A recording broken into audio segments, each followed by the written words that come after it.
अस्सलाम वालेकुम and welcome to my channel my bio corner. आज का जो हमारा टॉपिक है वो है रीनल डायलिसिस के बारे में, जिसमें भी मेनली हम रीनल डायलिसिस की एक टाइप को डिस्कस करेंगे जो है पेरिटोनियल डायलिसिस, और इसके बाद जो नेक्स्ट वीडियो होगी इंशाल्लाह वो हीमोडायलिसिस के बारे में होगी। ठीक है, लिंक मैं डिस्क्रिप्शन में दे दूँगी, तो अगर आप लोग वो देखना चाहें तो फिर देख सकते हैं।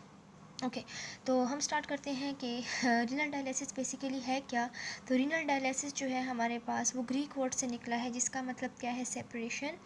और ये बेसिकली इसकी डेफिनेशन क्या है कि it is a technique use to remove harmful waste products and excess amount of water from the blood. ठीक है, जब हमारे पास बेसिकली होता क्या है कि किडनी अपना फंक्शन परफॉर्म नहीं कर रही होती, या उसमें नेफ्रॉन्स वगैरह जो हैं वो डिस्ट्रॉय हो जाते हैं, उसमें भी मेनली जो हमारे पास ग्लोमेरुलस पार्ट है वो डिस्ट्रॉय हो जाता है, तो होगा क्या कि ब्लड फ़िल्टर नहीं होगा। और जब ब्लड फ़िल्टर नहीं होगा सो ऑटोमेटिकली क्या होगा कि ब्लड में जो टॉक्सिन्स वगैरह होंगे वो इंक्रीज़ हो जाएंगे। ठीक है, और उन टॉक्सिन्स में भी मेनली जो हमारे पास यूरिया है, ठीक है, उनकी कंसंट्रेशन क्या हो जाएगी, वो ज़्यादा हो जाएगी, जो ऑटोमेटिकली हमारे पास क्या है, हमारे लिए अच्छी बात नहीं है, नुकसानदेह है। ठीक है, तो अब उन टॉक्सिन्स को तो बॉडी से रिमूव करना है, इन सब वेस्ट प्रोडक्ट को। तो हमारे पास दो ही चॉइसेस होती हैं, या तो डायलिसिस या फिर हमारे पास किडनी ट्रांसप्लांट। ठीक है, सो जो बंदा किडनी ट्रांसप्लांट नहीं कर रहा तो फिर वो रीनल डायलिसिस को फॉलो करेगा। ठीक है, तो इसमें भी हमारे पास क्या है, मेनली दो टाइप्स आ जाती हैं, एक पेरिटोनियल डायलिसिस है और एक हीमोडायलिसिस है। ठीक है, इन दोनों में डिफरेंस है, यहाँ पर हम जो है पेरिटोनियल डायलिसिस को डिस्कस करेंगे। दूसरी बात ये कि it is an artificial method of blood filtration and purification. ठीक है, एक आर्टिफिशियल मेथड है ब्लड को प्यूरिफाई करने के लिए या ब्लड को फिल्ट्रेट करने के लिए। तो अब हम स्टार्ट लेंगे पेरिटोनियल डायलिसिस से। सो पेरिटोनियल डायलिसिस हमारे पास क्या है कि इसमें हम एक नेचुरल मेम्ब्रेन, यानी बॉडी के अपनी ही मेम्ब्रेन का हम यूज़ करते हैं, और उसको हम क्या कहते हैं, पेरिटोनियम कहते हैं, which encloses the abdominal cavity. Peritoneum basically कौन सी मेम्ब्रेन होती है हमारे पास कि जिसने एब्डोमिनल के जो ऑर्गन्स होते हैं, एब्डोमेन के जो ऑर्गन्स होते हैं उनको कवर किया होता है, और जो एब्डोमिनल कैविटी जो है उसको इनक्लोज किया होता है। ठीक है, जैसे कि मैं आपको अगर यहाँ दिखाऊं, फॉर एग्ज़ाम्पल ये जो है हमारे पास, ये क्या है, ये एक एब्डोमेन है। ठीक है, ये वाला जो स्पेस है सारा, ये क्या है, एब्डोमिनल कैविटी है।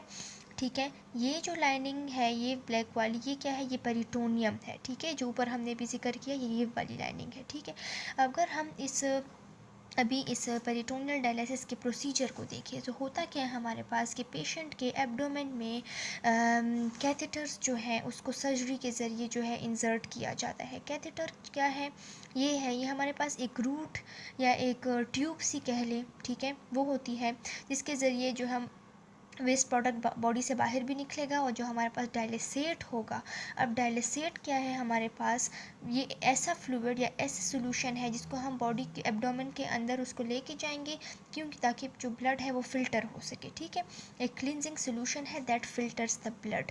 सो ये बॉडी के अंदर किस तरीके से जाएगा, ये इन्हीं कैथेटर्स के ज़रिए, इन्हीं ट्यूब्स, इन्हीं नालियों के ज़रिए जाएगा। ठीक है, सो क्या होता है कि इन कैथेटर्स को जो है हम एब्डोमेन के अंदर इंसर्ट करते हैं। ठीक है, एक अंदर की तरफ जा रहा है ट्यूब, और उसी का एक सिरा जो है वो बाहर की तरफ होगा। ठीक है, अच्छा, अब होगा क्या हमारे पास कि ये जो डायलिसेट है इसके जो मॉलिक्यूल्स होते हैं वो लार्ज होते हैं। ठीक है, यानी वो इस पेरिटोनियम को पास नहीं कर सकते। ठीक है, सो ये डायलिसेट क्या है कि इसके मॉलिक्यूल्स इसी एब्डोमेन में हमारे पास पड़े होते हैं। ठीक है, अब होगा क्या कि ब्लड की तो मूवमेंट हो रही है, सो ये ब्लड जो है जब ये पेरिटोनियम तक पहुंचेगा, पेरिटोनियम में हमारे पास क्या है, कैपिलरीज है। ठीक है, सो ब्लड सर्कुलेशन तो हो रही है यहाँ पर।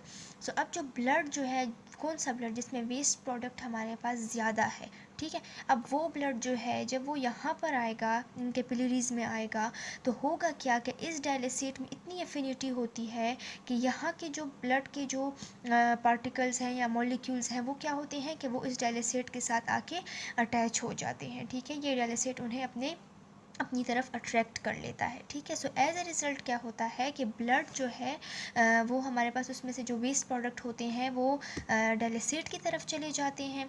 ठीक है, और फिर जो ये डायलिसेट जो सारा जो वेस्ट प्रोडक्ट से जो फिल हो गया है वो फिर इन्हीं इस कैथेटर के ज़रिए जो है बॉडी से बाहर चला जाता है। ठीक है, एक के ज़रिए डायलिसेट अंदर जा रहा है और फिर जो है एक के ज़रिए हमारे पास बॉडी से बाहर जा रहा है, ठीक है। अच्छा, हमारे पास बेसिकली जो है ना पेरिटोनियल डायलिसिस के दो स्टेजेस हैं, ठीक है। एक एक्सचेंज है और एक ड्वेल है। एक्सचेंज क्या है? लेटिंग इन और आउट ऑफ डायलिसिट, ठीक है। डायलिसिट का अंदर जाना और फिर डायलिसिट का बाहर आना, इसको हम क्या कहते हैं? एक्सचेंज कहते हैं। और ड्वेल क्या है? ये वो टाइम है, यानी वो स्पेसिफिक टाइम जब तक हमारे पास ये डायलिसिट जो है ये एब्डोमिनल कैविटी में रहता है, वहाँ पर स्टे करता है, ठीक है। सो ये उस टाइम को हम क्या कहते हैं? ड्वेल टाइम कहते हैं, ठीक है। इस पेरिटोनियल डायलिसिस के हमारे पास कुछ एडवांटेजेस हैं और कुछ डिसएडवांटेजेस हैं। एडवांटेजेस हमारे पास क्या है कि नेचुरल पेरिटोनियम यूज़ हो रही है, ठीक है। दूसरा जो है पेशेंट जो है वो मूव कर सकता है, वो काम कर सकता है, अपनी डेली एक्टिविटीज़ भी परफॉर्म कर सकता है। जबकि डिसएडवांटेजेस का क्या है कि कैथेटर्स जो है हम यूज़ करें हैं वो कंटेमिनेटेड हो सकती हैं, जिसकी वजह से इन्फेक्शन वगैरह भी हो सकता है, ठीक है। तो ये सारा जो था हमारे पास किसके बारे में था? पेरिटोनियल डायलिसिस के बारे में था। अगर आपको वीडियो अच्छी लगी हो तो ज़रूर लाइक और सब्सक्राइब कीजिएगा। Thank you.